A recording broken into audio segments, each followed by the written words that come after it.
আসসালামু আলাইকুম প্রিয় দর্শক, অন্য মঞ্চের আলাপ চাইতায় আপনাদের সকলকে আমন্ত্রণ জানাচ্ছি। প্রিয় দর্শক, সাজ্জাদ কাদিরের শুভেচ্ছা নিন।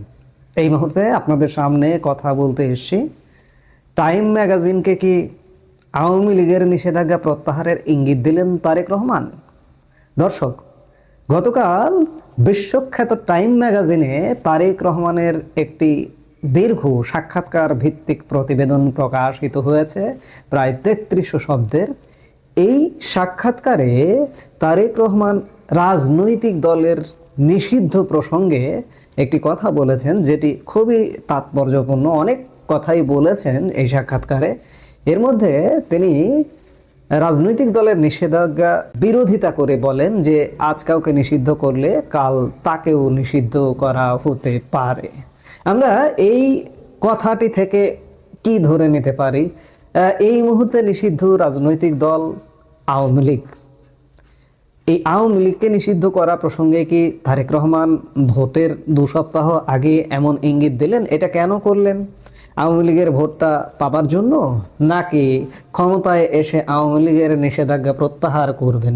ঠিক একদিন আগে আওয়ামী লীগ প্রধান শেখ হাসিনা এবং বাংলাদেশের নির্বাসিত প্রধানমন্ত্রী শেখ হাসিনা জি ২৪ ঘন্টার পক্ষ থেকে একদিন আগে যে সাক্ষাৎকারটি প্রকাশ হয়েছিল, সেখানে ছিল শেখ হাসিনাকে প্রশ্ন করা হয়েছিল যে তারেক রহমান ও বিএনপি তাদের কি বিশ্বাস করা যায়?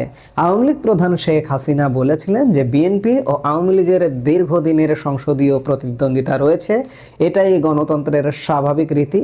শক্তিশালী বিরোধিতা শাসন ব্যবস্থাকে আরও মজবুত করে, কিন্তু কিছু বাস্তব সত্য ভুললে চলবে না। তারেক রহমান ১৭ বছর লন্ডনে স্বচ্ছন্দ নির্বাসনে কাটিয়েছেন। সরকারি অর্থ তছরুপে দোষী সাব্যস্ত হওয়ার পর নেতৃত্ব মানে জবাবদিহি ও মাঠে উপস্থিতি, বিদেশে বসে নির্দেশ দেওয়া নয়। আরও উদ্বেগজনক বিষয়, বিএনপির চরমপন্থী শক্তির সঙ্গে আপোষ করার দীর্ঘ ইতিহাস রয়েছে। ইতিমধ্যেই দেখা যাচ্ছে ভোটারদের বাড়ি বাড়ি গিয়ে ভয় দেখানো হচ্ছে, হুমকি দিয়ে ভোট আদায় করা হচ্ছে। এটা গণতন্ত্র নয়, এটা জবরদস্তি। তারেক রহমানের প্রতি পুরোপুরি যে বিশ্বাস আছে শেখ হাসিনার, সেটিও নয়, কিন্তু শেখ হাসিনা তারেক রহমানের প্রতি একটি বলা যায় আর্জি বা দাবি জানিয়েছেন যে বিএনপি যদি সরকার গঠন করে আমি আশা করব, আর্জি বলা ঠিক হবে না, আশাবাদ ব্যক্ত করেছেন যে আশা করব তারা আওয়ামী লীগের উপর থেকে নিষেধাজ্ঞা তুলে নিয়ে প্রকৃত সংসদীয় গণতন্ত্র ফিরিয়ে আনবে। প্রকৃত বিরোধী দল ছাড়া সংসদ কখনো সংসদ হতে পারে না। ২৭ তারিখে G24 এর এই সাক্ষাৎকার প্রকাশিত হয়েছে, আর ২৮ তারিখে ২৮ জানুয়ারি প্রকাশিত হলো তারেক রহমানের টাইম ম্যাগাজিনের সাক্ষাৎকার। শেখ হাসিনার সেই আর্জি বা আশাবাদের সাথে তারেক রহমানের আশাবাদ মনে হচ্ছে যেন খানিকটা মিলে যাচ্ছে, যে রাজনৈতিক দল নিষিদ্ধ করার বিরুদ্ধে তার অবস্থান। আজ কাউকে নিষিদ্ধ করলে কাল তাকেও নিষিদ্ধ হতে পারে। দীর্ঘ ১৭ বছর নির্বাসন শেষে দেশে ফিরে এখন বাংলাদেশের রাজনীতির কেন্দ্রবিন্দুতে তারেক রহমান। যুক্তরাষ্ট্র ভিত্তিক প্রভাবশালী সাময়িকী টাইম ম্যাগাজিনে বুধবার ২৮ জানুয়ারি তাকে নিয়ে একটি বিশেষ প্রতিবেদন প্রকাশ করেছে। টাইম ম্যাগাজিনের সেই প্রতিবেদনে তারেক রহমানকে আখ্যা দেওয়া হয়েছে বাংলাদেশের প্রডিগাল সন বা প্রত্যাবর্তনকারী উত্তরাধিকারী হিসেবে। প্রতিবেদনে বলা হয়েছে, কণ্ঠস্বর ভাঙা ও শারীরিক দুর্বলতা সত্ত্বেও রাজনীতিতে সক্রিয় ভূমিকায় ফেরার সংকল্প স্পষ্ট তারেক রহমানের। দেশে ফেরার কয়েকদিনের মধ্যেই তার মা বাংলাদেশের প্রথম নারী প্রধানমন্ত্রী খালেদা জিয়ার মৃত্যু তাকে ব্যক্তিগতভাবে ভীষণ নাড়া দিলেও রাজনৈতিক দায়িত্ব পালনের ব্যাপারে তিনি অনড়।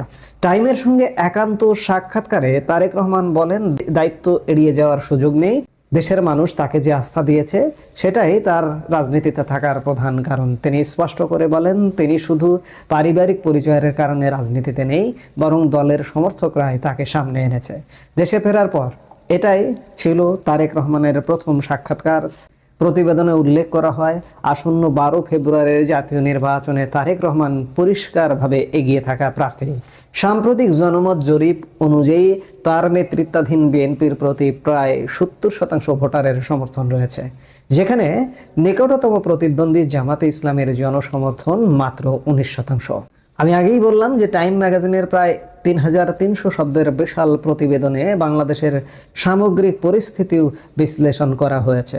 উচ্চ মূল্যস্ফীতি, টাকার দুর্বল মান, বৈদেশিক মুদ্রার রিজার্ভ সংকট এবং যুব বেকারত্ব বড় চ্যালেঞ্জ হিসেবে চিহ্নিত করা হয়েছে।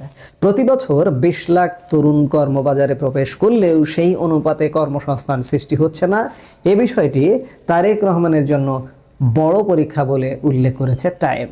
নীতিগতভাবে একজন টেকনোক্র্যাটিক রাজনীতিক হিসেবে তুলে ধরা হয়েছে।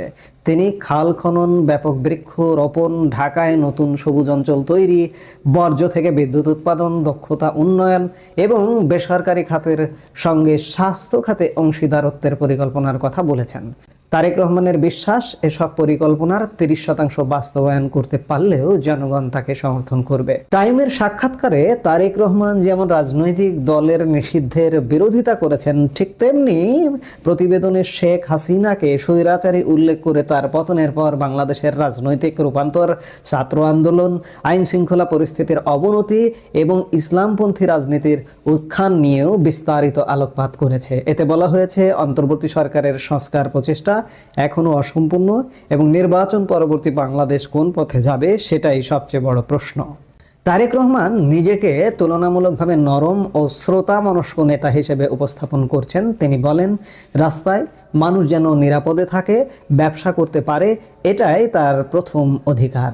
এবং একই সঙ্গে তিনি রাজনৈতিক দল নিষিদ্ধ করার বিরোধিতা করে বলেন, আজ কাউকে নিষিদ্ধ করলে কাল তাকেও নিষিদ্ধ করা হতে পারে। আমি খানিক আগে যেটি বললাম, টাইম ম্যাগাজিনের মূল্যায়নে তারেক রহমানের প্রত্যাবর্তন বাংলাদেশের রাজনীতিতে আশার সঞ্চার করেছে ঠিকই, তবে অতীতের ভার, দলীয় শৃঙ্খলা এবং অর্থনৈতিক বাস্তবতা, এই 3 পরীক্ষায় উত্তীর্ণ না হতে পারলে সেই আশা দ্রুতই ম্লান হয়ে যেতে পারে। প্রতিবেদনের শেষাংশে তারেক রহমান স্পাইডারম্যান সিনেমার একটি সংলাপ উদ্ধৃত করে বলেন, বড় ক্ষমতার সঙ্গে বড় দায়িত্বও আসে।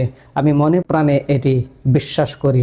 এখন তারেক রহমান এই বড় দায়িত্বের জায়গা থেকে বাংলাদেশের কোনো রাজনৈতিক দল নিষিদ্ধ আছে, সেই রাজনৈতিক দলের নিষিদ্ধতা উঠে যাবে কিনা নির্বাচন পরবর্তী সময়ে সেটি বিবেচ্য বিষয়।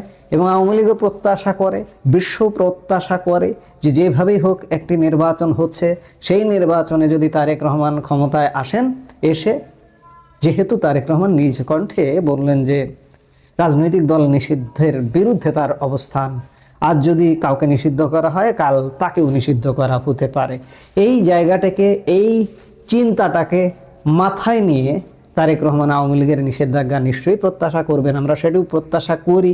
কিংবা ভোটের মাঠে ভোট পাবার জন্য কথা বললেন কিনা, এই কথাগুলো বা এই চিন্তাধারাগুলো ভোট পরবর্তী সময়ে প্রকাশিত হবে। আমরা নিশ্চয়ই সেটি দেখব। এই মুহূর্তে এ পর্যন্তই। সবাই ভালো থাকুন, সুস্থ থাকুন।